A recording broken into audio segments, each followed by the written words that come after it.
8 sekundes ir vidējais fokusa noturēšanas ilgums sociālajos tīklos. Tas ir tik, cik vidēji cilvēks spēj noturēt uzmanību vienai lietai, vienam video, vienam ierakstam. Darbā ar zemapziņu nepietiks fokusēties tikai 8 sekundes, lai tu saņemtu pareizās atbildes. Ar izņēmumu, ka tu jau esi uztrenējis to līmeni, ka tu jautā un dvēseli tev vienkārši atbild. Tāpēc būs cilvēku kategorija, kurā neies zemapziņas izpētes ceļu. Taču ir viens liels bet.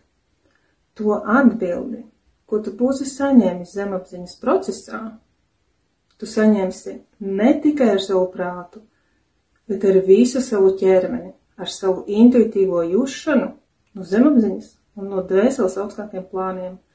Un šo atbildi neviens tev vairs nevarēs sagrozīt. Un nekad tu vairs nešaubīsies par šīs atbildes pareizību, jo tu vienkārši jūties ar visu savu dvēseli un savu ķermeni, ka tā ir patiesība, ka tā izvēle, rīcība, lēmums ir pareizs.